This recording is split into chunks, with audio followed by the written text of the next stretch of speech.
if you're not saving for something specific, it can feel like drudgery, can feel kind of boring.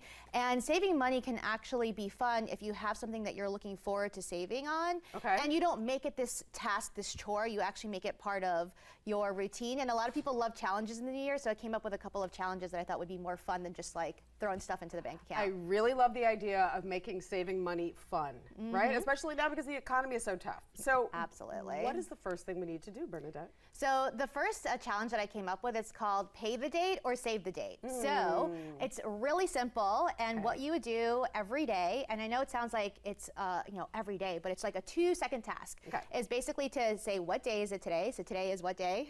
Today's Tuesday. Today's Tuesday, and what's the date? What's today's date? Oh, good, January 3rd. Right, so even just trying to think of the date right now. Kristen's helping me over there in the corner. It helps me think about like, okay, like what day is today? Okay, today's the 3rd of the month, so I'm just gonna put away $3.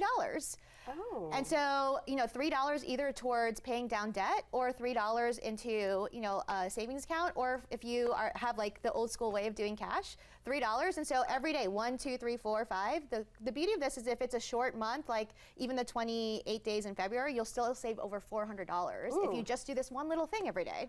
You'll save $400 over the course of the whole month. The whole month. Yeah. That's really, really good. So if you add 1 + 2 + 3 all the way up to 30, 31, it comes up to over $400. So it's a psychological thing, Bernadette. Yes, yes. And people need little wins like that. It's like, okay, if I'm going to save $400 this month, you'd be like, well, how am I going to save $400? Exactly. But if you're like, I can save $1 today, $2 tomorrow, $4 the next day, it feels like it's more doable. You mentioned that old school thing called cash, which is crazy that these days cash is old school, but is it better if we actually take the money out of the ATM and we have the cash and we put it away that way, or is it better to just digitally move the money over? Well, one of the challenges that I tried with my clients, especially for ones who have kids or like have families, is like having tangible cash helps families understand together and learn together how saving money can be fun. And so another example is taking those cash, putting it into envelopes, right? So this is tip number 2. This is a different tip, right? So what I would love for families, especially for those of you who have young kids who don't really fully understand it, they might not ever really see cash in their day. They don't see cash, right? They don't see cash, right? They might get a check every now and then. They may have a bank account, but rarely do they see cash. Yes, but studies show that psychologically, you have a harder time letting go of cash, right? Versus like swiping a credit card. So a way to teach your kids in a fun way is to number envelopes 1 through 50, right?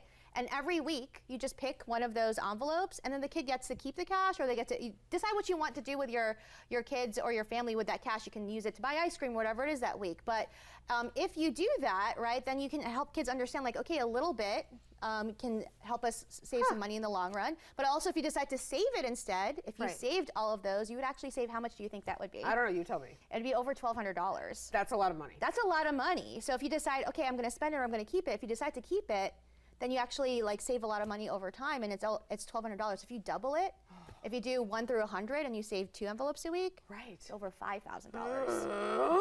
Bernadette, that's a lot. That makes a big difference. That's a big difference, but just like that's a little game you can play every week, saying like, I'm going to pick 2 envelopes. Do I get to keep it? Do I get to spend it? What do I get to do with it? Oh, that's good. That's really, really good.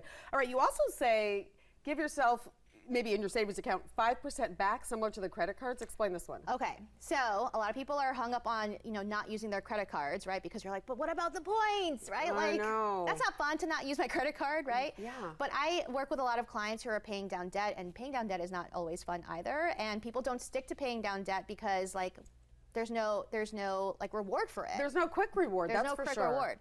So what I like to tell my clients is to break down your large goal, and then every time you hit a milestone, then you can give yourself a little cash back. So for example, if you had $10,000 in debt, let's say this year, right?